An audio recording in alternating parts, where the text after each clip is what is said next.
Do you love systemd? Is systemd everything you ever wanted? Do you love OpenSUSE? Do you love Tumbleweed? Are you going to be happy about this? So today we're just going to go through the latest announcement from OpenSUSE when it comes to Tumbleweed, and basically how they're now going to be using systemd boot instead of GRUB. Here's the core change. OpenSUSE Tumbleweed has replaced GRUB to BLS with systemd boot as a default bootloader for fresh installations. And basically the whole idea here is moving away from the decades-old tried and trusted GRUB ecosystem to systemd's modern boot approach. That's right. And let's be honest here, folks, this only impacts new installations. If you already have Tumbleweed installed and you're using GRUB, it's all good. You don't need to do any migrations unless you choose to manually do that. Of course, on the right side, of course, bit of a comparison here is before GRUB 2, it used to be a complex menu-based interface with extensive configuration options. Now with systemd boot, it will be a clean, minimal interface with file-based entry management. Cool. So what have they done here? They've done this as a two-phase transition. Basically, what they did was they changed it from the normal GRUB 2 to GRUB to BLS, right? Which is basically an adapted bootloader specification. And the whole idea behind that is that it has better support for more modern booting and encryption workflows. It's a simpler configuration and it has enhanced encryption support, right? And the whole idea behind this was so that it would be a smooth transition. And what is systemd boot, folks? It's a UEFI boot manager, basically part of the systemd ever-growing suite of applications, one moment at a time. Apologies, I'm trying not to sound sarcastic when it comes to systemd. I'm not a systemd hater, but personally I am getting annoyed seeing it everywhere. I'm waiting one day for the systemd kernel at the rate things are going. But again, sorry, gosh. What are the key characteristics? Do you have a machine that's only got a BIOS and not a UEFI? No systemd boot for you because it only supports UEFI. The file-based entries will be separate files. It has modern native security, so FIDO2 keys, TPM2 keys, and it is allegedly lightweight with a minimal code base.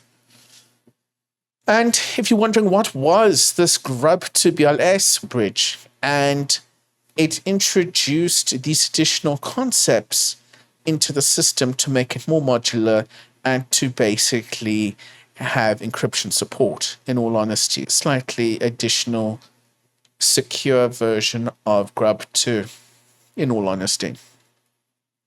And as you can see on the right side, it just had also additional and a little bit more complex booting options with it as well. What's the advantages of systemd boot? Makes adding new features easier than adding it on top of good old GRUB. They say it has reduced complexity because it's eliminating the need for complex decryption logic inside the bootloader. And of course, it reduces the attack surface and maintenance burden. Again, boot entries are simple text files. And of course, it supports modern workflows and encryption. If you're using those highly secure machines and you need to make sure it's fully secured and supported even at boot time, it is something to use. But the trade-offs again, we mentioned some of it earlier. UEFI only, so no legacy. So some older devices or specific embedded systems will not be supported by reduced multi-boot flexibility. The nice thing about GRUB is, you know, it was really great at giving multi-boot options. Systemd boot, not as easy necessarily to do multi-boots. GRUB, of course, has decades of development, so the documentation and support is all there. Systemd boot is new, so it might be harder to get the support. And again, these things are all dependent on user case dependencies. So depending on what you need is out there.